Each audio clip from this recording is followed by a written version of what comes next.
السلام علیکم۔ سید عبد المجید ندیم چینل میں آپ سب دوستوں کو خوش آمدید۔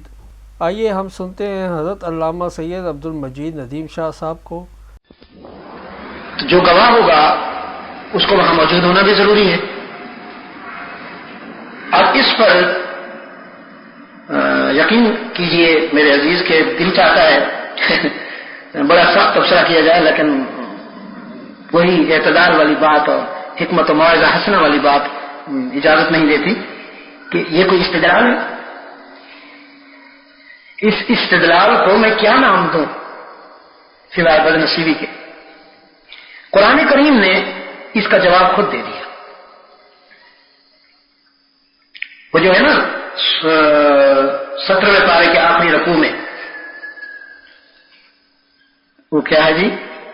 وَجَاهِدُوا فِي اللَّهِ حَقَّ جِهَادِهِ هُوَ اجْتَبَاكُمْ وَمَا جَعَلَ عَلَيْكُمْ فِي الدِّينِ مِنْ حَرَجٍ مِلَّةَ أَبِيكُمْ إِبْرَاهِيمَ هُوَ سَمَّاكُمُ الْمُسْلِمِينَ مِنْ قَبْلُ وَفِي هَذَا لِيَكُونَ الرَّسُولُ شَهِيدًا عَلَيْكُمْ وَتَكُونُوا شُهَدَاءَ عَلَى النَّاسِ۔ وہاں رسول کی شہادت کو پہلے بیان کیا گیا اور الناس کی شہادت کو بعد میں بیان کیا گیا، اور یہاں لِتَكُونُوا شُهَدَاءَ عَلَى النَّاسِ پہلے ہوا اور وَيَكُونَ الرَّسُولُ عَلَيْكُمْ شَهِيدًا بعد میں ہوا۔ تو اگر شہادت کے لیے موجود ہونا ضروری ہے اور اسی سے اللہ کے رسول صلی اللہ علیہ وسلم کو ہر جگہ موجود ثابت کیا جائے، اگر اسی سے اللہ کے رسول صلی اللہ علیہ وسلم کی ہر جگہ موجودگی کا استدلال کیا جائے تو پھر صحابہ کرام بھی ہر جگہ موجود ہیں۔ لِتَكُونُوا شُهَدَاءَ عَلَى النَّاسِ کا مصداق تو وہ بھی بنتے ہیں نا۔ اگر شاہد یا شہید ہر جگہ موجود ہوتا ہے، مولوی صاحب کہتے ہیں کہ موجود نہیں ہوگا تو گواہی کیسے دے گا؟ گواہی تو وہ دے سکتا ہے جو کہے کہ میں نے آنکھوں سے دیکھا ہے، یہ سنی سنائی بات پر تو گواہی نہیں ہوتی۔ تو پھر اگر رسول کو ہر جگہ موجود ثابت کیا جا سکتا ہے اس شہید یا شاہد کو سامنے رکھ کر، تو پھر صحابہ بھی ہر جگہ موجود ہیں اور امت کا ہر فرد بھی ہر جگہ موجود ہے۔ تو یہ بڑا غیر علمی، غیر حقیقی، بلکہ سچ تو یہ ہے کہ غیر اخلاقی استدلال ہے۔ اس سے یہ ثابت کرنا کہ شاہد اور شہید کو ہر جگہ موجود ہونا ضروری ہوتا ہے۔ قرآن کریم نے اس شبے کا خود ازالہ فرما دیا، لِتَكُونُوا شُهَدَاءَ عَلَى النَّاسِ کہہ کر۔ ہم نے تحویل قبلہ کو اس لیے، یعنی کچھ دن کے لیے آپ بیت المقدس کی طرف نماز منہ کر کے پڑھتے رہے، پھر ہم نے آپ کو حکم دیا کہ آپ بیت اللہ کی طرف منہ کر لیں۔ یہ اس لیے کیا لِنَعْلَمَ مَن يَتَّبِعُ الرَّسُولَ، تاکہ ہمیں یہ معلوم ہو جائے کہ پیغمبر کی اتباع میں کامل کون ہے۔ چنانچہ اللہ کے رسول صلی اللہ علیہ وسلم پر یہ حکم جب فولی وجہ کا شطر المسجد الحرام نازل ہوا تو آپ صلی اللہ علیہ وسلم اس وقت نماز میں تھے، عصر کی نماز میں تھے۔ تو آپ صلی اللہ علیہ وسلم نے اپنا چہرہ انور بیت المقدس کی بجائے بیت اللہ کی طرف پھیر لیا، کیونکہ اللہ کا حکم آ گیا تھا۔ تو آپ صلی اللہ علیہ وسلم نے تو بامر الہی اپنا رخ بیت المقدس سے بیت اللہ کی طرف کر دیا۔ صحابہ پر تو اللہ کا امر نہیں آیا تھا، یہ آیت انہوں نے سنی نہیں تھی، وہ تو قلب رسول پر اسی وقت نازل ہوئی۔ آپ صلی اللہ علیہ وسلم نے اس حکم کی اتباع کرتے ہوئے اپنا رخ انور سے بیت اللہ کی طرف کر لیا، تو حضرات صحابہ بھی بغیر کسی تکلف کے بیت المقدس کے بجائے بیت اللہ کی طرف پھر بغیر کسی تکلف کے۔ چنانچہ بعد میں حضرت عبداللہ بن عباس رضی اللہ تعالیٰ عنہ فرماتے ہیں کہ حضرت عبداللہ بن مسعود رضی اللہ تعالیٰ عنہ کہ حضرات صحابہ کے اس عمل میں ایک رائی کے برابر بھی کبیدگی نہیں تھی یا کوئی اضطراب نہیں تھا۔ آپ صلی اللہ علیہ وسلم نے اپنا چہرہ جو ہی بیت اللہ کی طرف پھرا، تمام صحابہ اس کی طرف ہو گئے، اور یہ ثابت ہو گیا کہ حلقہ رشد و ہدایت میں بیٹھنے والے یہ خوش نصیب اتباع کامل کے مقام پر ہے، الحمد للہ تعالی رسول اللہ صلی اللہ علیہ وسلم کی کامل اتباع کے مقام پہ ہے۔ ساتھ میں اللہ تعالیٰ نے یہ بھی فرما دیا کہ انکارت لکبیرۃ، کسی بات کا بغیر دلیل کے مان لینا ہر ایک کے بس میں نہیں ہوتا۔ لوگ کہتے ہیں جی پہلے ہمیں سمجھاؤ ہم پھر مانیں گے. آپ یہ بات جو منوانا چاہتے ہیں پہلے اس پر آپ ہمیں قائل کیجیے. تو ہر شخص کو قائل کرنا فوری طور پر کسی بات کے منوانے کے لیے یا عمل پیرا ہونے کے لیے ضروریات میں سے نہیں ہے. یؤمنون بالغیب کی یہی خوبی ہے کہ مسلمان ایسی صداقتوں پر بھی ایمان لے آتے ہیں کہ ان کا مشاہدہ بھی نہیں ہوتا, وہ آنکھوں سے دیکھتے بھی نہیں ہیں, اور کبھی کبھی تو بغیر دلیل کے ایک سچ کو ایسا مانتے ہیں کہ کوئی دیکھ کے بھی نہ مانے. ایمان بالغیب کا مطلب یہ ہے کہ کسی سچ کا استدلال ان کو قائل نہیں کرتا بلکہ سچ کا سچ ہونا ہی ان کو قائل کرتا ہے اور جو اس پر چل پڑتے ہیں. سیدنا ابو بکر صدیق رضی اللہ تعالیٰ عنہ سے ابو جہل نے کہا کہ یہ تمہارا رسول جو معراج کا دعویٰ کرتا ہے یہ عقل انسانی میں آنے والی بات ہے کہ کوئی انسان آسمان پر چلا جائے؟ تو صدیق اکبر رضی اللہ تعالیٰ نے فرمایا کہ یہ اللہ کے رسول کی بات ہو رہی ہے میاں, کوئی اور یہ دعویٰ کرے تو پھر سوچا جائے گا, اس پر غور کیا جائے گا, لیکن یہ دعویٰ کائنات کے سب سے بڑے سچے انسان کا ہے جو صداقتوں کا قاسم ہے, اس کا دعویٰ ہے. تو پھر ہم تو ان کے اس سے بھی ایک بڑے دعوے کو مان بیٹھے, یہ دعویٰ تو اس کے مقابلے میں بہت چھوٹا ہے. تو ابو جہل سوچنے لگا کہ وہ بات کون سی ہے کہ جس سے پہلے بھی مان بیٹھے, یہ بھی تو بہت بڑی بات ہے کہ ایک انسان اپنے جسد عنصری کے ساتھ فرض سے عرش تک چلا جائے, اس سے بڑی بات کون سی ہو سکتی ہے. تو صدیق اکبر رضی اللہ تعالیٰ نے فرمایا ہمارے معلم نے ہم سے کہا کہ تمہارا معبود, تمہارا مسجود وہ ہر جگہ موجود ہے, تم اس کی عبادت کرو. ہم نے پورے یقین کے ساتھ, پورے اعتماد کے ساتھ اپنے اس معبود کی عبادت شروع کر دی اور کر رہے ہیں جس کو ہم آنکھوں سے, انسانی آنکھوں سے دیکھ نہیں سکتے. اس کی شان یہی ہے کہ لا تعمل الابصار, کوئی آنکھ اس کو دیکھ ہی نہیں سکتی, تو بغیر دیکھے معبود کی ہم عبادت کر رہے ہیں. ابو جہل نے کہا یہ تو بڑی عجیب بات ہے, ہم تو ایسا نہیں کرتے.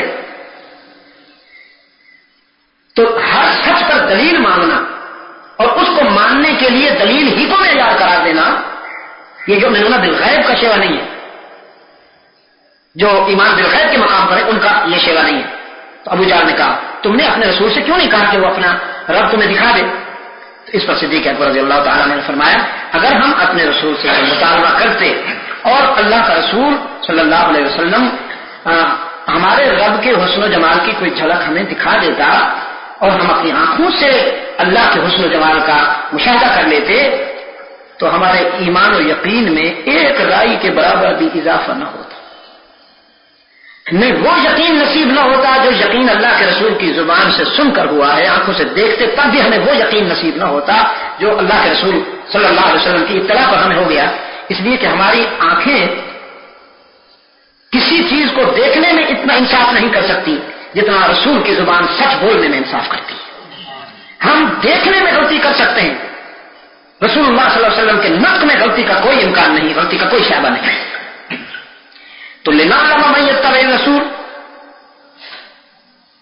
ممن ينقلب على عقبیہ وان كانت لکبیرۃ. یہ بات ہے تو بہت آزمائش والی بڑی نازک بات ہے, ہر ایک ایسا نہیں کر سکتا. الا علی الذین ھدی اللہ, مگر وہ کہ جن کے دل میں اللہ ہدایت کی روشنی بھر دے. جو دل اللہ کی ہدایت سے معمور ہیں, اللہ کے ہدایت کے نور سے بھرپور ہیں, ان دلوں کے لیے یہ اتباع مشکل نہیں ہوتی. ہم بار بار تیرا چہرہ آسمان کی طرف اٹھتا دیکھ رہے ہیں.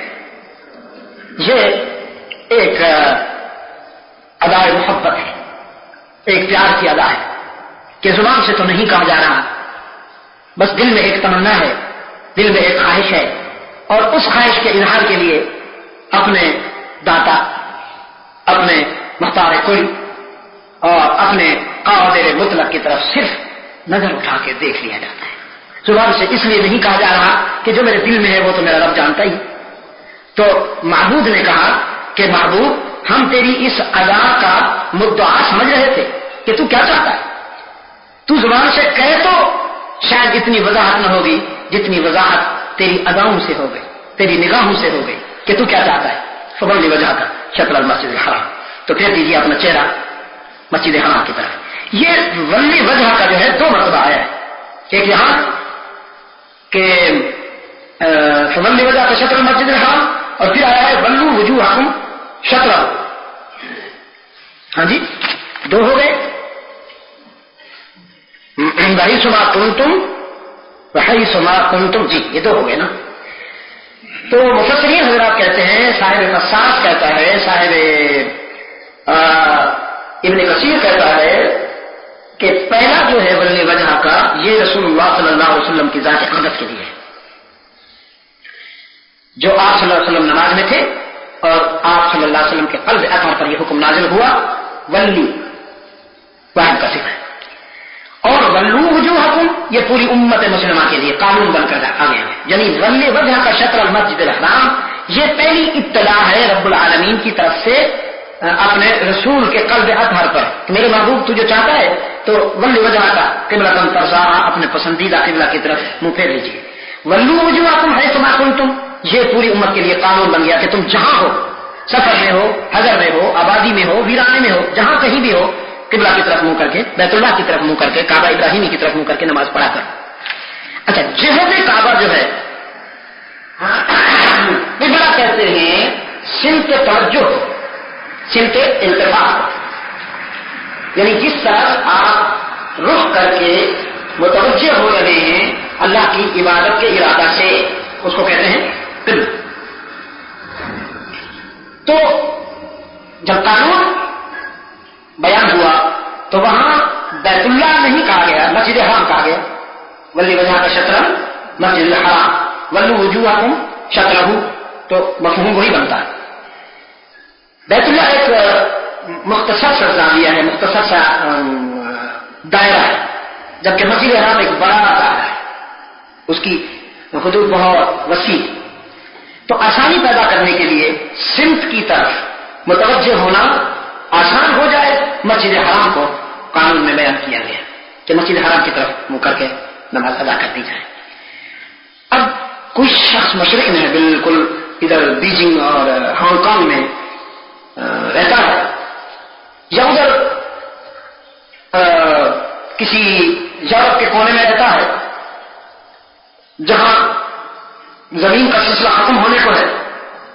وہ کیسے طاقت النعل بالنعل جہت کعبہ کا تعین کر سکے گا؟ تو اس کے لیے فقہاء نے یہ فرمایا کہ جہاں تک ممکن ہو کوشش کر کے جہت متعین کر لی جائے. اگر اس میں کچھ تھوڑی سی اونچ نیچ ہے بھی تو اینما تولو فثم وجہ اللہ کی رعایت اور اس کی رحمت موجود ہے. کچھ معمولی سی اگر کچھ اونچ نیچ ہو بھی جائے تو اس میں اللہ تعالیٰ معاف کرنے والے ہیں. اب آگے یہ ہے کہ جہاں تک ان کا اعتراض ہے یہودیوں کا کہ ہمارے کعبہ کو چھوڑ کر، ہمارے قبلہ کو چھوڑ کر کعبہ ابراہیمی کی طرف ہو گئے، ان کا تو کوئی ٹھکانہ نہیں، کبھی اس قبلہ کی طرف منہ کر کے نماز پڑھتے ہیں، کبھی اس کی طرف منہ کر کے نماز پڑھتے ہیں. تو رب العالمین فرماتے ہیں کہ تو اگر ان کی بات مان کر ان کے قبلہ کی طرف منہ کر کے نماز پڑھ بھی لے تب بھی یہ دل سے خوش نہیں ہوئے تجھ پر. یہ تو ایک دوسرے پر بھی راضی نہیں ہے، ایک دوسرے کی بھی ٹانگیں کھینچتے رہتے ہیں. یعنی ایک دوسرے کی ٹانگیں کھینچتے رہنا اور ایک دوسرے کے ہی پیچھے پڑے رہنا، یہ ان بد نصیبوں کی پہچان تھی جو بدقسمتی سے آج مسلمانوں کی بن گئی ہے نہیں کہ بس فی سبیل اللہ فساد تو کرنا ہی ہے، کہیں کوئی مسئلہ کہیں کوئی مسئلہ، ذرا ذرا سے مسائل پر لڑائیاں ہیں، جھگڑے ہیں، اور کفر اسلام کا ایک حد فاصل قائم کر دی جاتی ہے. ذرا طبیعت میں جلال آیا اور غصہ آیا، دار اسلام سے نکالنے میں کوئی تکلف نہیں. تو ایک دوسرے کی ٹانگ کھینچنا، ایک دوسرے کے پیچھے پڑے رہنا، مقصدیت سے ہٹ جانا، مرکزیت کو ثبوتاج کرنا اپنی خواہشات یا اپنے مفادات کے لیے، یہ یہودیوں کی پہچان تھی. ہاں جی، وما انت بتابع قبلتهم وما بعضهم بتابع قبلة بعض. وہ خود ایک دوسرے کے اس پر شعار پر خوش نہیں ہیں، تو یہ نہیں ہو سکتا کہ تو انہیں راضی کرتا پھرے، نہیں راضی کر سکتا تو ان کو. اگر تو ان کی رضامندی کے راستے پر چل نکلے گا تو انصاف نہیں ہوگا. ظلم کے اصل معنی کیا ہے؟ نا انصافی. وضو شے فی غیر محل نہیں کسی چیز کو، یعنی پگڑی کی جگہ کوئی پاجامہ مان ملے سر پہ تو یہ کیا ہوگا؟ ظلم ہوگا. کوئی پگڑی کو پاجامے کی جگہ باندھ لے تو یہ کیا ہوگا؟ ظلم ہوگا. ہمارے ایک استاد تھے اللہ نے بڑی رحمت فرمائے، وہ سادگی میں پگڑی کو کبھی کبھی چادر کی طرح باندھ لیا کرتے تھے. اب ہم دیکھتے اب چادر باندھی ہے تو ایک کونا نیچے ہے، ایک کونا بہت اونچا ہے، مثلا 1.5 فٹ اونچا ہے. تو ہم کہتے ہیں حضرت یہ تو بڑی کچھ غیر متوازن سی صورتحال بن جاتی ہے اور مزہ کا خیز حد تک، آپ ایسا کیوں کرتے ہیں؟ تو فرماتے کہ میں نفس خبیث کو اس طرح سے قابو کرتا ہوں، کیونکہ میرا نفس کہتا ہے کہ تو بہت اچھا نظر آئے، تو بہت حسین و جمیل نظر آئے، میں اس کے خلاف کرتا ہوں. تو بہت اس وقت ہم خاموش رہتے تھے. شاگرد کا کام یہ ہے کہ وہ ادب کرے، استاد کے سامنے کٹ حجتی نہ کرے. لیکن یہ بات ابھی تک ہماری سمجھ میں نہیں آئی. سیدنا علی رضی اللہ تعالیٰ نے فرماتے ہیں میں نے لباس میں رحمت عالم سے بڑھ کر کسی کو متوازن اور خوبصورت نہیں دیکھا. آپ صلی اللہ علیہ وسلم نے حریر نہیں استعمال فرمایا، ریشم کبھی استعمال نہیں فرمایا، بلکہ سچ تو یہ ہے کہ نرم، یعنی وہ جو ایک نرمی ہوتی ہے نا لباس میں، بہت زیادہ نرمی، آپ صلی اللہ علیہ وسلم نے وہ بھی پسند نہیں فرمائی. آپ نے پوری حیات طیبہ میں کاٹن استعمال فرمایا، سوٹ، اور سردیوں میں آپ صلی اللہ علیہ وسلم نے اون استعمال فرمائی. ان 2 ریشوں کے علاوہ آپ کی پوری زندگی میں آپ کے لباس میں کوئی اور ریشہ نہیں ہے، سوٹ اور اون. سردیوں میں اون، گرمیوں میں سوٹ، بس وہ بھی موٹا چھوٹا، جس کو آج کی زبان میں ہم کدر کہتے ہیں. اس وقت یہ اصطلاح نہیں تھی، کدر کسی کپڑے کو نہیں کہا جاتا تھا، یہ ہم نے بنائی ہے اصطلاح. لیکن اگر تشبہ یا تمثیل کے حوالے سے میں آپ کو سمجھانے کے لیے کہوں تو میں یہ کہہ سکتا ہوں کہ آپ صلی اللہ علیہ وسلم نے جو لباس استعمال فرمایا بس وہ تقریباً کدر سے ملتا جلتا تھا، کہ اس میں زیادہ نرمی نہیں ہونی چاہیے. اس کے لیے حق بنتا ہے بیٹیوں کا، بہنوں کا، عورتوں کا حق بنتا ہے کہ وہ رنگ و روغن سے اپنے آپ کو تھوڑا سا زینت دیں. ان کے لیے سونے کی بھی اجازت ہے، ان کے لیے ریشم پہننے کی بھی اجازت ہے. تو اب ہم جو ہیں ہم پتہ نہیں کہاں چلے جا رہے ہیں کہ نرم لباس بھی استعمال کرتے ہیں، رنگ و روغن والا لباس بھی اپناتے ہیں، کرتوں پہ بھی وہ بیل بوٹے بنے ہوئے ہوتے ہیں. تو ان کو آپ راضی نہیں کر سکتے، اللہ کو راضی کرنے کی فکر کیجیے. انہیں پتا ہے کہ تو کون ہے، ایسا جانتے ہیں تجھے میرے محبوب، ایسا جانتے ہیں کما یعرفون ابناءہم، جیسے اپنی اولاد کو جانتے ہیں. کما یعرفون ابناءہم، کما یعرفون آباءہم کیوں نہیں کہا؟ ہو سکتا تھا نا یعرفونہ کما یعرفون آباءہم اجدادہم، جیسے وہ اپنے باپ دادا کو جانتے ہیں اسی طرح آپ کو جانتے ہیں. ابناءہم کیوں کہا؟ کہ جیسے اپنے بیٹوں کو جانتے ہیں اسی طرح آپ کو جانتے ہیں. تو والدین اپنے بیٹوں کو جتنا جانتا ہے، اولاد اتنی والدین کے حالات سے یا تشخص سے باخبر نہیں ہوتی. مثلا بچہ جنم لیتا ہے، ایک چھوٹا سا گوشت کا لوتھڑا اس دنیا میں آتا ہے، تو اس وقت سے لے کر جوانی تک تمام مراحل جو ہیں وہ والدین کے سامنے گزرے. اس کا بچپن گزرا ہے، اس کا لڑکپن گزرا ہے، اس کی جوانی آئی ہے، وہ بچپن میں کیسا تھا، لڑکپن میں کیسا تھا، جوانی میں کیسا تھا، تو اس کو وہ پہچانتے ہیں. لیکن بیٹوں کے سامنے والدین اتنے زیادہ بے نقاب نہیں ہوتے جتنا اولاد والدین کے سامنے بے نقاب ہوتی ہے. چنانچہ ایک منظر دردناک بھی تھا، فکر انگیز بھی تھا. ابھی افغانستان کے اس میں جب شہداء کی لاشیں بکھری ہوئی تھیں تو دیکھنے والے پہچان رہے تھے یہ کون ہے، یہ کون ہے، یہ کون ہے، یہ کون ہے. تو ایک نوجوان اپنے والد کی لاش کو ڈھونڈ رہا تھا، تو اسے ان لاشوں میں سے یہ تشخص نہ ہو سکا کہ میرے والد کی لاش کون سی ہے، اس لیے کہ بدبختوں نے بہت زیادہ ظلم کیا تھا، چہرے بدل گئے تھے. بیٹا تو اپنے باپ کی لاش کو نہ پہچان سکا، لیکن ہم نے دیکھا کہ ایک بوڑھا اپنے نوجوان بچے کی لاش سے چمٹ کر لپٹ کر رونا ہے. بھائی تجھے کیسے پتا چلا؟ وہ لاش تو سب سے زیادہ وہ تھی، یعنی بگڑی ہوئی تھی، چہرے پہ خون ہے، آنکھیں، منہ کا کچھ پتہ نہیں چلتا. بھائی بابا تو نے کیسے پہچان لیا؟ تو ایک انگلی پکڑ کر اس کے ناخن کو وہ چوم دے رہا ہے اور کہتا ہے کہ یہ میرے بیٹے کا ناخن ہے، یہ کسی اور کا نہیں. میں نے اپنے بیٹے کے ناخن کو خوب جانتا ہوں، یہ کسی اور کا نہیں ہو سکتا. تو جتنا والدین اولاد کو پہچانتے ہیں یا سمجھتے ہیں، اولاد والدین کو اتنا نہیں پہچانتی جسمانی اعتبار سے میں بات کروں تو یعرفونہ کما یعرفون ابناءہم، جس طرح وہ اپنی اولاد کو جانتے ہیں، سمجھتے ہیں، پہچانتے ہیں، آپ سے بھی اسی طرح آگاہ تو ہیں. اس لیے کہ آپ کے بشارات توریت میں بھی موجود ہیں، آپ کی بشارات اور آپ کی شناخت انجیل میں بھی موجود ہے، آسمانی کتابوں میں موجود ہے. تو معلوم تو ہے انہیں، لیکن وہ مانتے نہیں تجھے، نہ وہ تیری کسی بات پر راضی ہوں گے، خوش ہوں گے. تو ان کی اتباع کرے یا نہ کرے، انہوں نے بہرحال تیرا احترام کرنا ہے، تو پھر تو اپنے رب کی بات پر چل. الحق من ربک فلا تکونن من الممترین، اللہ ہی سچ، اللہ ہی کی طرف سے سچ ملتا ہے، اور اس صداقت میں شک کرنے والوں میں سے کیسے ہو سکتا ہے تو.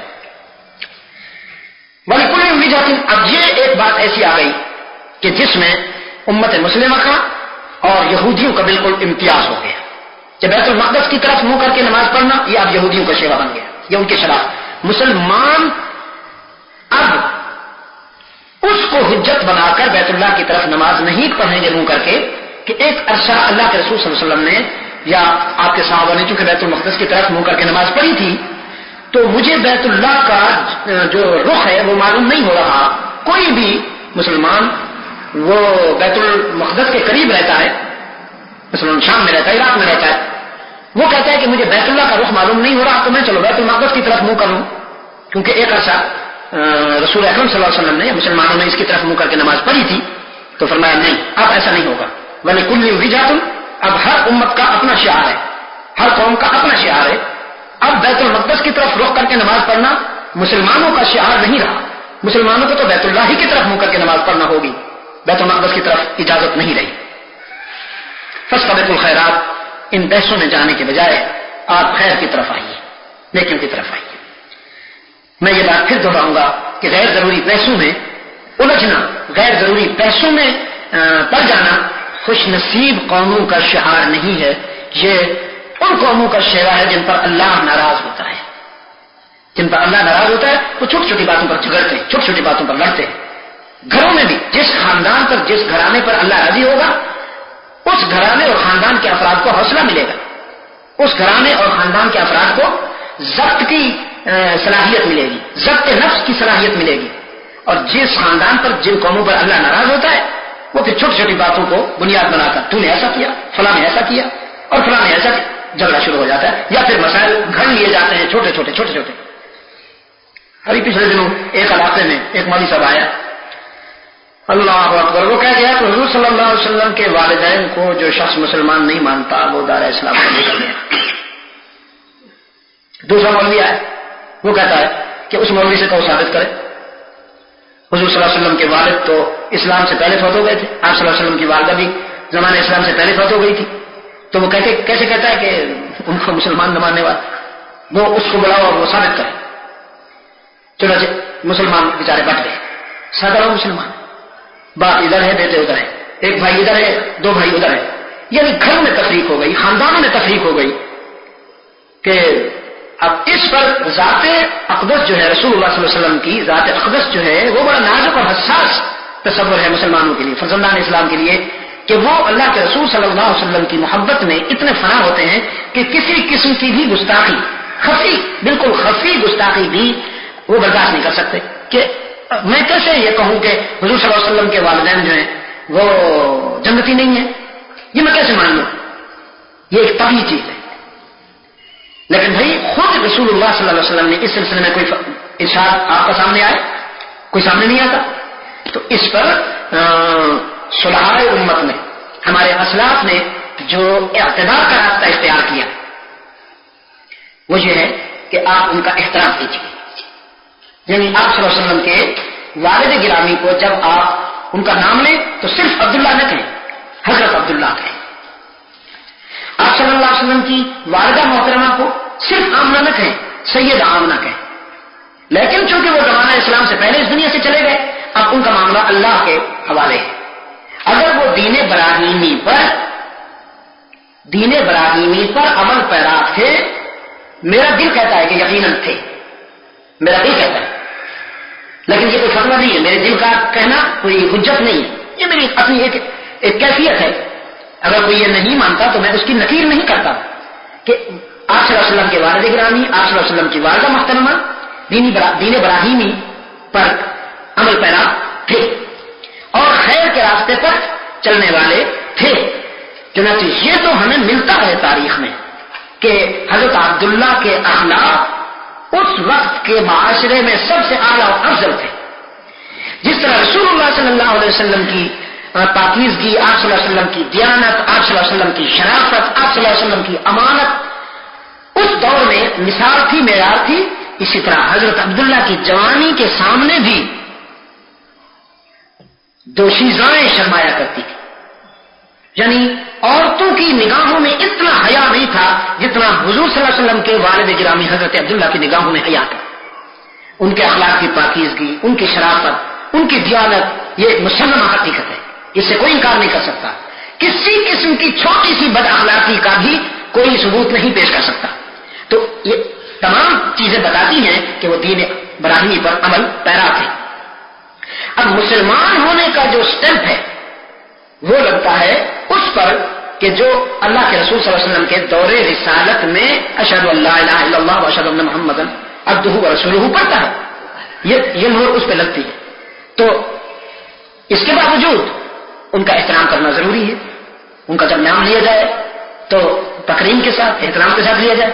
مگر اس کو انہوں نے بحث کا رنگ دے دیا جی، اور دو فرقے بن گئے، مسلمانوں میں تفریق ہو گئی، گھرانے تقسیم ہو گئے. میں نے وہاں جا کر ان کے سامنے، دونوں کے سامنے خدا کا واسطہ دیا، اور یہ جو بات آپ کے سامنے کہہ رہا ہوں یہی میں نے کہا کہ بھائی تم احترام کرو.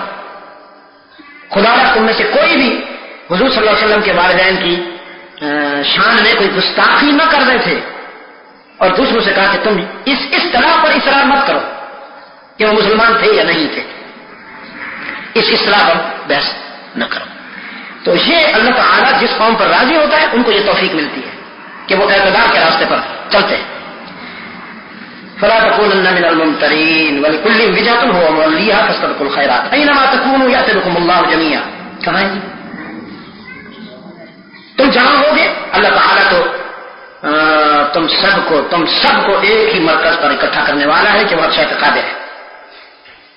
حضرت کی بات بتا دی گئی تھی فولوا وجوهكم شطر المسجد الحرام ومن حيث خرجت، جب تم سفر میں جاتے ہو تو بھی تمہارا رخ عبادت میں بیت اللہ ہی کی طرف ہوگا، مسجد حرام کی طرف ہی ہوگا، اور جو کچھ تمہارے اعمال ہیں اللہ تعالیٰ پر وہ واضح ہے. اللہ تعالیٰ سے کوئی بات تمہاری مخفی نہیں ہے. یہ تقریباً اس سلسلے میں ہماری باتیں ہو گئی. اب یہاں سے ایک اور ادا شروع ہو رہی ہے قرآن کریم کی طرف سے.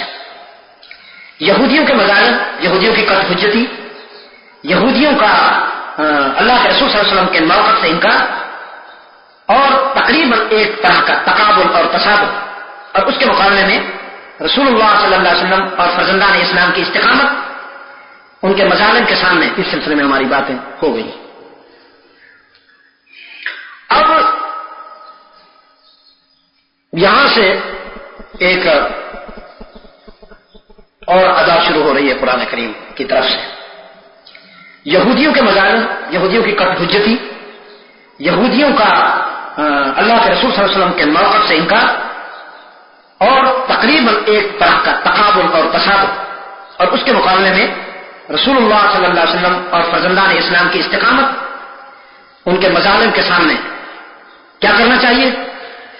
یا ایھا الذین آمنوا استعینوا بالصبر والصلاۃ ان اللہ مع الصابرین ولا تقولوا لمن يقتل في سبيل الله اموات بل احياء ولكن لا تشعرون.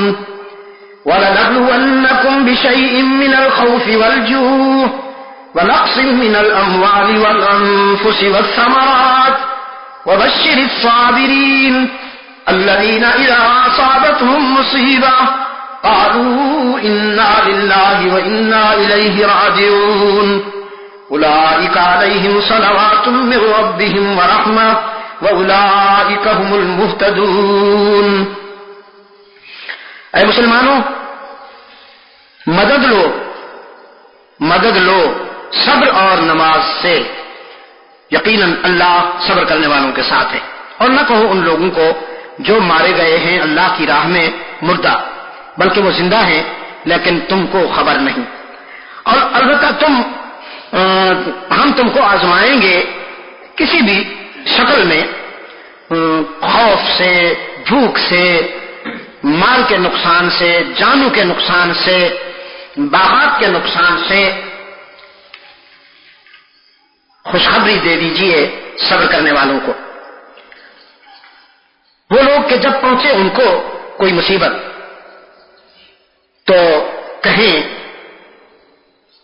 اللہ کا مال ہے ہم، اور اسی کی طرف ہمیں لوٹ کر جانا ہے۔ ایسے ہی لوگوں پر عنایات ہیں اپنے رب کی اور مہربانی، اور وہی ہیں سیدھی راہ پر۔ اہل ایمان کو حق تعالی نے مشکلات اور مصائب کا سامنا کرنے کے لیے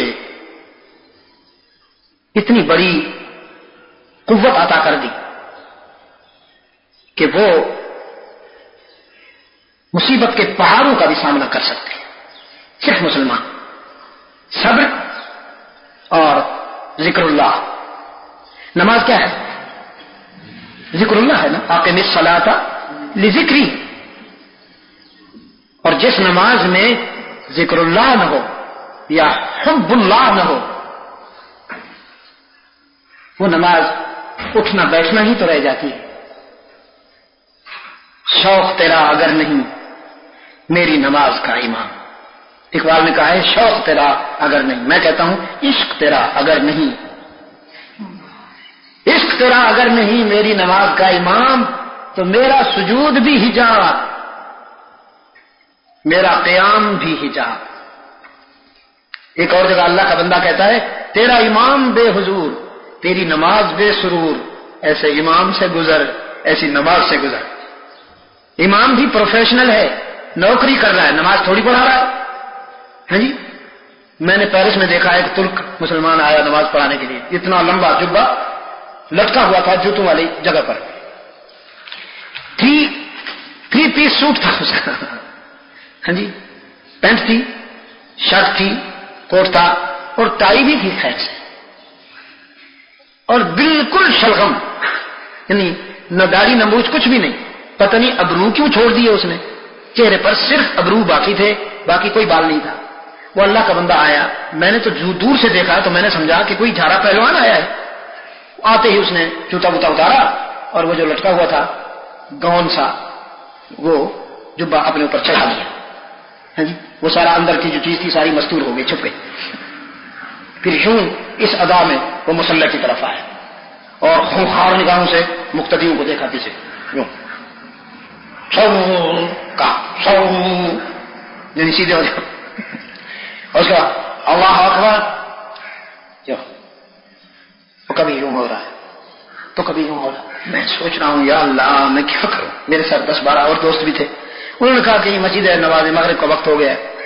پھر جو اس نے قرات پڑھی ہے وہ اور زیادہ روح افزا تھی، تو ساری ادائیں اس کی ایسی تھیں کہ میں نے فیصلہ کر لیا اب میں اس کے ساتھ اٹھ بیٹھ لیتا ہوں، نماز تو انشاءاللہ بعد میں پڑھیں گے۔ چنانچہ وہاں سے فارغ ہوتے ہی ہم گاڑیوں میں بیٹھے اور جس دوست کے ہاں جانا تھا اس کے گھر میں جا کے ہم نے نماز دہرائی۔ جس نماز میں اللہ کی محبت کی روح نہیں ہے تو یہ کوئی ایکسرسائز تو نہیں ہے نا، صرف یہ تو نہیں کہ اٹھنے بیٹھنے کی مشق کرنی ہے، یہ نماز ہے، نماز ہے، اور اس میں اس کی محبت بنیادی کردار ادا کرتی ہے۔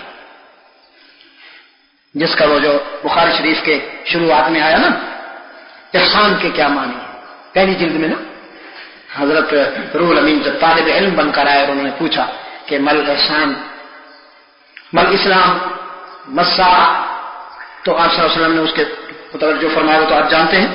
پھر اس نے پوچھا کہ احسان کیا ہے، تو آپ نے فرمایا احسان یہ ہے کہ ان تعبد اللہ کأنک تراہ، یہ احسان ہے کہ تو اللہ کی عبادت اس کیفیت کے ساتھ کرے کہ جیسے اپنی آنکھوں سے تو اللہ کو دیکھ رہا ہے. فإن لم تکن تراہ، اور اگر تو یہ کیفیت نہیں پاتا، اور یقیناً یہ کیفیت عام آدمی کو کہاں ملے گی، یہ کیفیت تو صرف اس ذات کو ملتی ہے جو اس انداز میں اس کی عبادت کرتا ہے کہ پھر معبود کو کہنا پڑتا ہے قم اللیل الا قلیلا.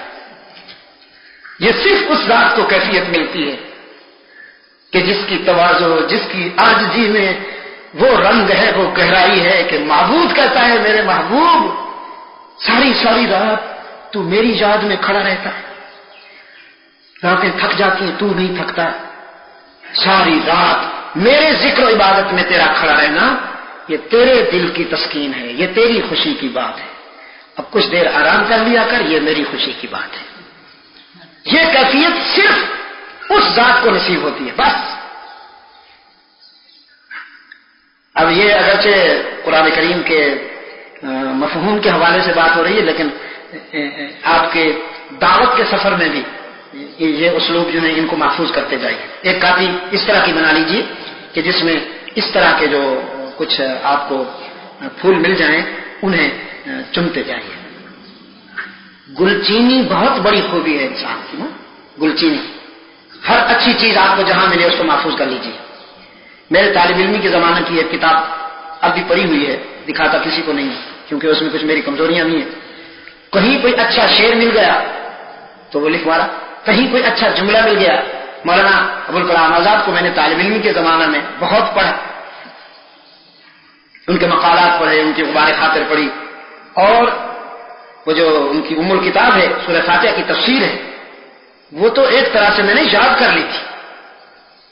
چنانچہ دورہ حدیث کے زمانہ میں جب گجرانوالہ میں حضرت قاضی صاحب کے ہاں میں دورہ حدیث میں تھا تو مجھے لوگ لے جاتے تھے بیانات کے لیے، گفتگو کے لیے، تقریر کے لیے نہیں. یہ لفظ تقریر جو ہے اس سے بھی میں چڑھتا ہوں.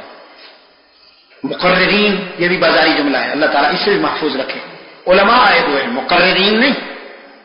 آپ نے کسی کو بہت ہی چھوٹا بالکل ہی بس فنکار ثابت کرنا ہو تو مقرر آ گیا ہے. تو علماء تشریف لائے ہوئے ہیں، ان کے بیانات ہوں گے. یہ آپ کی لغت ہے، یہ آپ کی اصطلاح ہے، یہ آپ کی زبان ہے، یہ آپ کی لینگویج ہے. علماء تشریف لائے ہوئے ہیں، ان کے بیانات ہوں گے. داعی اسلام اب آپ کے سامنے خطاب فرمائیں گے، مبلغ اسلام اب آپ کے سامنے خطاب فرمائیں گے. تو یہ ایک جملہ میں نے لکھا تھا اس دور کا، چائے کے سلسلے میں مولانا آزاد اپنی غبار خاطر میں کہتے ہیں کہ یہ جو کالی پتی اور دودھ اور یہ چینی اور یہ سب ثقیل چیزیں، چائے جیسی لطیف چیزوں میں دودھ جیسی اور میٹھے جیسی ثقیل چیزیں شامل کر کے جو ملغوبہ بنا لیتے ہیں اور ایک جوشاندہ تیار کر لیتے ہیں، ان فریب خردگان رنگ و بو کو کیا پتا کہ یہ چائے نہیں ہے، یہ ایک سیال ہے تمہارا بنایا ہوا، جسے چائے کے بجائے سیال حلوہ کہنا زیادہ مناسب ہوگا. تو بالصبر والصلاح، ضبط سے کام لیجئے مصائب اور شدائد کا سامنا کرنے کے لیے، ضبط سے کام لیجئے، مشتعل نہ ہو جائیے. میں نے اللہ کے رسول صلی اللہ علیہ وسلم کی حیات طیبہ میں آپ کی زندگی کی جو لغت ہے اس لغت میں یہ دو لفظ نہیں پڑے، اشتعال اور بزدلی. بزدلی اور اشتعال آپ صلی اللہ علیہ وسلم کی لغت میں نہیں ہے. انتہائی غم و اندو کی حالت میں بھی آپ صلی اللہ علیہ وسلم کو دنیا کی کسی آنکھ نے کبھی مشتعل نہیں دیکھا، اور کسی بڑے سے بڑے تصادم میں کہ جب مسلمان تعداد میں بہت تھوڑے ہیں اور اس طرف سے تعداد بہت زیادہ ہے. بدر میں کیا تھا، ادھر ہزاروں ہے، ادھر 313 ہے، لیکن آپ صلی اللہ علیہ وسلم کی طبیعت آپ صلی اللہ علیہ وسلم کے گویا مزاج پر اس کا کوئی گرانی نہیں ہے، اضطراب نہیں ہے. تو استقامت کے ساتھ، ضبط کے ساتھ اور ذکر اللہ کے ساتھ شدائد کا سامنا کیجیے. استعینوا ان معنوں میں ہے کہ شدائد کا سامنا کرنے کے لیے ضبط نفس اور میری یاد، اس کو اپنا سرمایہ بنا لیجیے. بالصبر والصلاۃ ان اللہ مع الصابرین.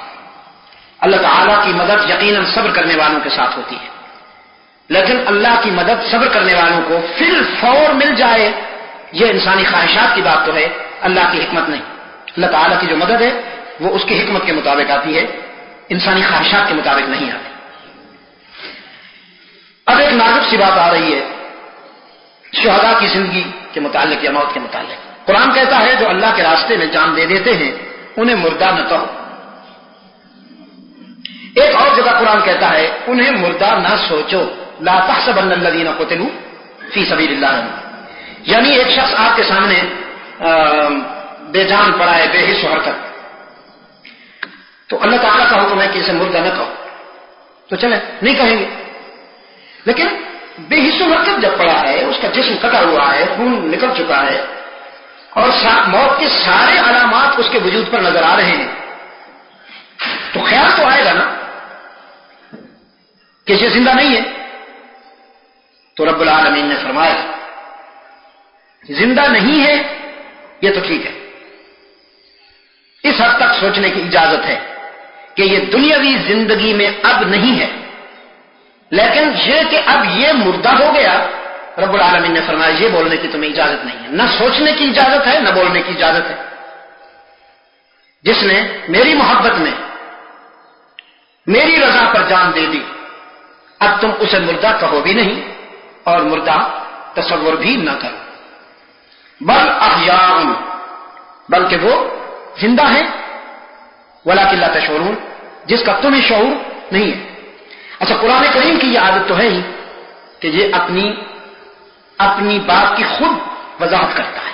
میں نے رات کہا وہاں اسلام آباد میں کہ قرآن کا پہلا مفسر قرآن ہے، قرآن کا پہلا مفسر خود قرآن ہے، پھر قرآن کریم کا دوسرا مفسر صاحب قرآن ہے صلی اللہ علیہ وسلم، اور صاحب قرآن کے بعد قرآن کریم کے تیسرے مفسر اصحاب و اہل بیت رسول ہیں.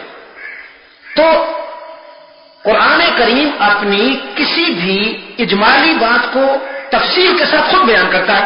یہاں کہا بل احیاء، بلکہ وہ زندہ ہے. اب یہ زندگی ایک مطلق تصور کے ساتھ ہمارے سامنے آ رہی تھی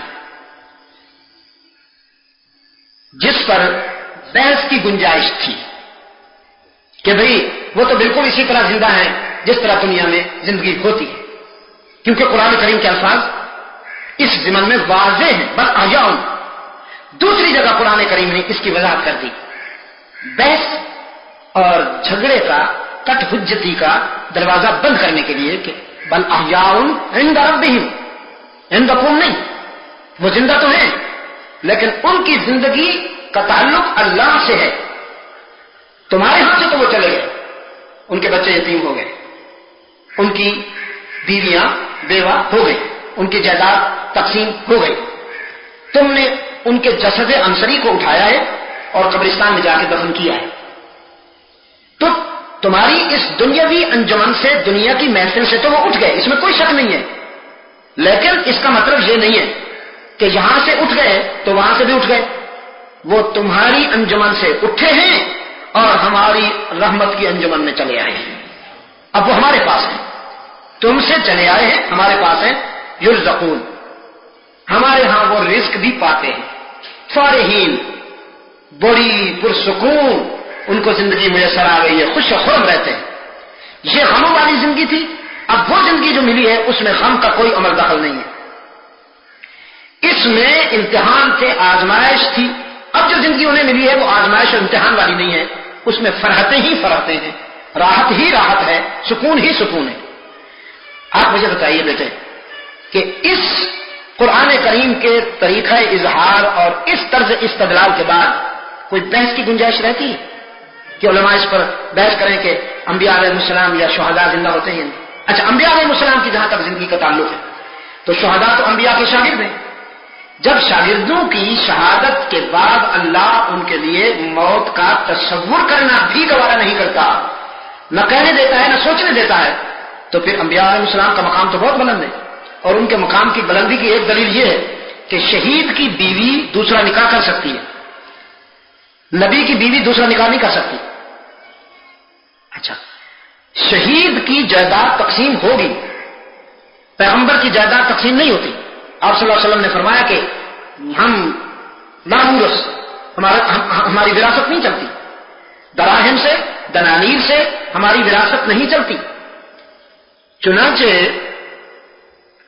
وہ جو ایک جھگڑا چلا آ رہا ہے کہ سیدہ فاطمہ زہرا رضی اللہ تعالی عنہا نے سیدنا ابوبکر صدیق رضی اللہ تعالی عنہ سے وہ باپ فدق کا تقاضا کیا کہ اس کی آمدنی چونکہ آپ صلی اللہ علیہ وسلم نے اپنے گھر کے ضروریات کے لیے مخصوص فرما دی تھی، تو وہ فدق کا جو باغ ہے اب وہ مجھے ملنا چاہیے. تو سیدنا ابوبکر صدیق رضی اللہ تعالیٰ عنہ نے اس کے جواب میں فرمایا کہ اللہ کے رسول صلی اللہ علیہ وسلم کا یہ ارشاد ہے کہ ہماری وراثت مال دراہم دنانیر نہیں ہوتے، بلکہ انبیاء کی وراثت علم و حکمت ہوتی ہے.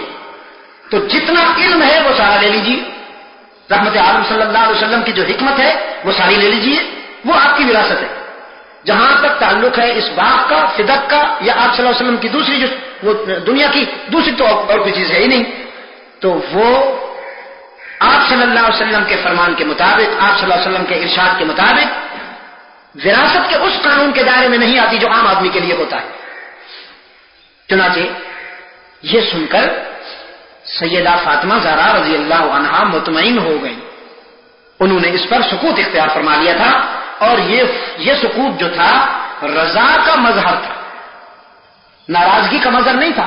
اب اس کو ناراضگی کا مظہر وہ لوگ بناتے ہیں کہ جن کے دلوں میں مرض ہے، جنہوں نے یہ طے کیا ہے کہ ہم نے ابوبکر صدیق کی کوئی کوتاہی، کوئی نہ کوئی کمزوری ڈھونڈنی، تو کمزوریاں ڈھونڈنے کے جنون میں ایک کمزوری یہ ڈھونڈنے کی کوشش کرتے ہیں کہ انہوں نے باغ فدق سیدہ فاطمہ کو نہ دیا.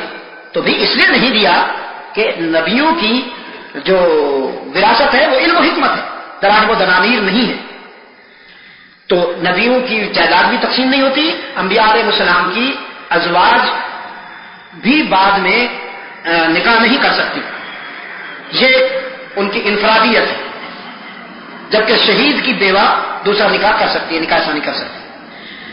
تو اب انبیاء علیہ السلام کی حیات بعد الممات، انبیاء کی جو حیات بعد الممات ہے وہ شہداء کی حیات بعد الموت سے کہیں افضل ہے، کہیں ارفع ہے.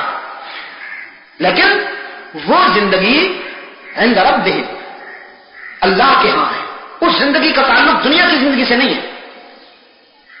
اچھا، اب دوسری بات یہ ہے کہ دنیا کی زندگی سے وہ زندگی جو اللہ کے ہاں ہے افضل ہے، یہ مفضول ہے.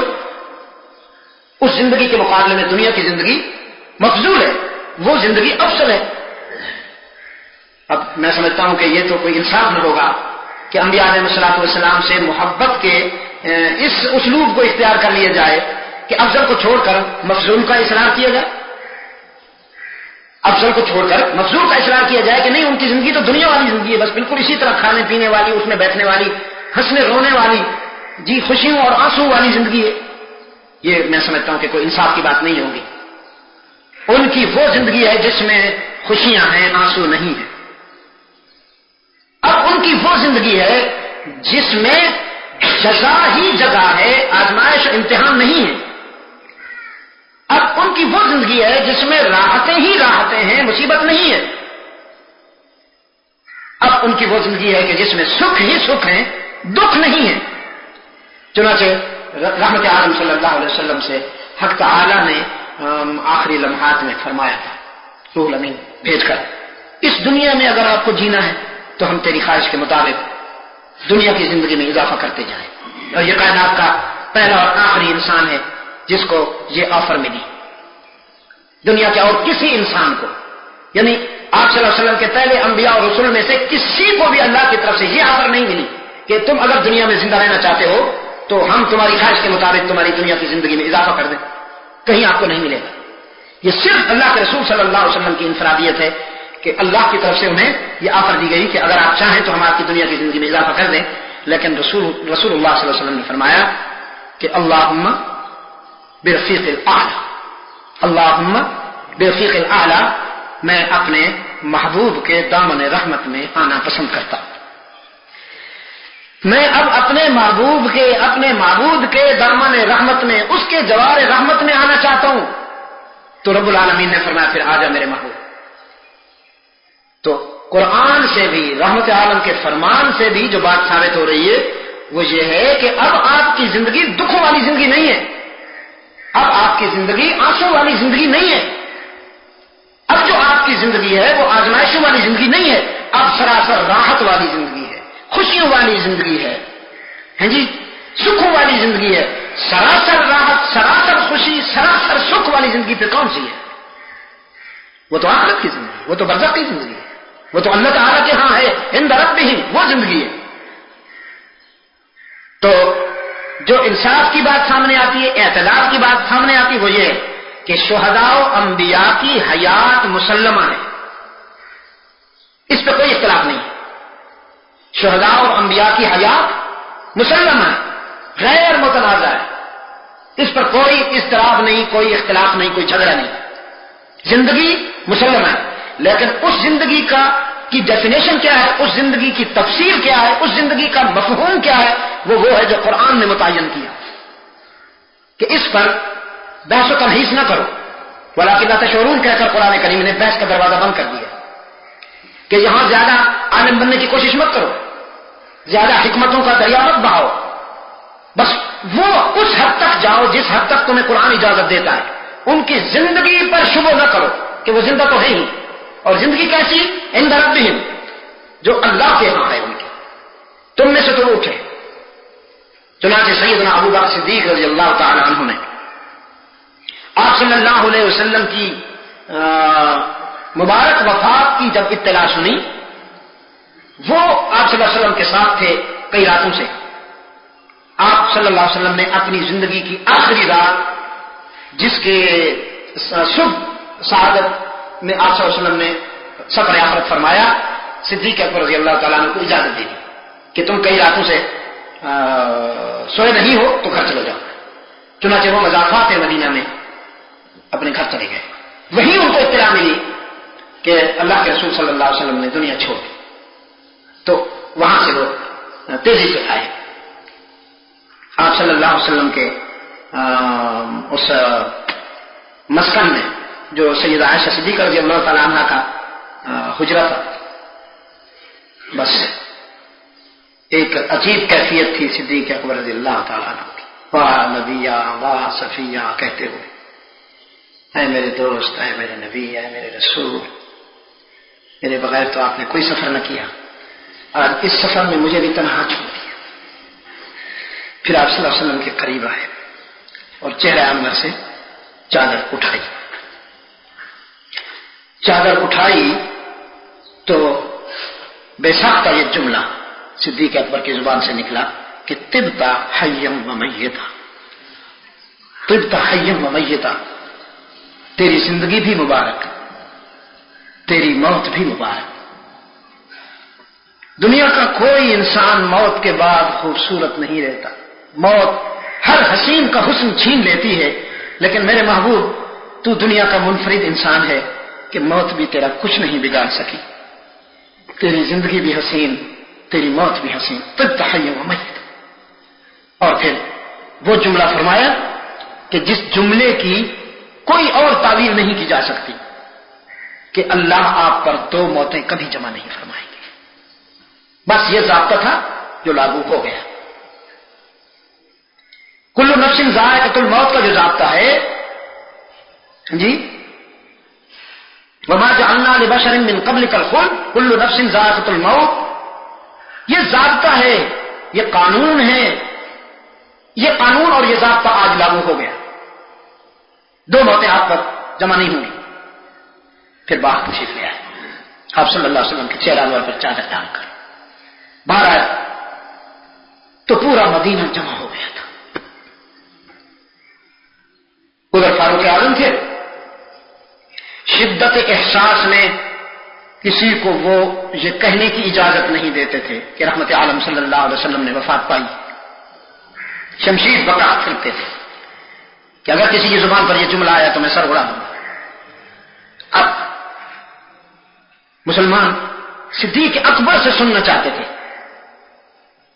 کہ آج کے دن ان کا تاثر کیا ہے، کیونکہ رحمت عالم صلی اللہ علیہ وسلم کے بعد صدیق اکبر کی شخصیت وہ شخصیت تھی کہ جس کی بات پوری امت کے لیے حجت سمجھی جاتی تھی. آپ صلی اللہ علیہ وسلم کی مبارک زندگی میں آپ نے 17 نمازیں امت کو پڑھیں. آپ صلی اللہ علیہ وسلم نے خود فرمایا اپنے چچا حضرت عباس کو اور اپنے عزیز سیدنا علی کو کہ مرو ابو بکر کے پاس جاؤ فلیصلی بالناس. تو سیدہ رضی اللہ عنہا مخدومۃ المسلمین عائشہ صدیقہ عرض کرتی ہیں اللہ کے رسول میرے والد تو بہت رقیق القلب ہیں، بہت نرم دل والے ہیں، وہ مصلی پر آپ کو نہیں پائیں گے تو کیسے کھڑے ہوں گے؟ یہ ان کے بس میں کہاں ہے کہ وہ آپ کی جگہ نماز پڑھا سکیں؟ تو آپ صلی اللہ علیہ وسلم نے ایک جملہ فرمایا، تم یوسف والیاں ہو، چپ رہو. یعنی یہ جو عورتیں ہوتی ہیں وہ عجیب باتیں کرتی ہیں، تم یوسف والیاں چپ رہو. یہ کہہ کر پھر وہی جملہ دہرایا، مرو ابو بکر کے پاس جاؤ تاکہ وہ میری غمزدہ امت کو نماز پڑھائے. صدیق اکبر رضی اللہ تعالی عنہ کو اللہ کے رسول صلی اللہ علیہ وسلم کا یہ فرمان پہنچا، یہ حکم پہنچا تو مصلی پر آئے. جو ہی مصلی پر آئے آپ صلی اللہ علیہ وسلم کی طبیعت میں کچھ راحت آ گئی، خشاش ہو گئے تھوڑے سے، اور فرمایا کہ مجھے بھی لے چلو. اب اللہ کی مشیت کے انداز دیکھیے کہ رب العالمین کیا چاہتے ہیں. جو کچھ پہلے جو کہ وما ينطق عن الهوى ان هو الا وحی یوحی کے مقام پہ ہیں رسول اللہ صلی اللہ علیہ وسلم، آپ کی زبان سے کوئی بات اللہ کی مرضی کے بغیر نہیں نکلتی. آپ اپنی مرضی سے نہیں بولتے بلکہ اللہ کے حکم کے مطابق بولتے ہیں. تو جو کچھ آپ کی زبان سے پہلے نکلا وہ بھی اللہ کی مرضی تھی. ابھی آپ حضرت علامہ سید عبد المجید ندیم شاہ صاحب رحمۃ اللہ تعالی علیہ کو سماعت فرما رہے تھے. آپ سب دوستوں سے گزارش ہے کہ آپ ہمارے اس چینل کے ساتھ اسی طرح جڑے رہیں اور حضرت شاہ صاحب کے بیانات کو آگے بھی شیئر کرتے رہیں. آپ سب دوستوں کا بہت شکریہ. ملتے ہیں ایک نئی ویڈیو کے ساتھ، تب تک کے لیے اللہ حافظ. پاکستان پائندہ باد.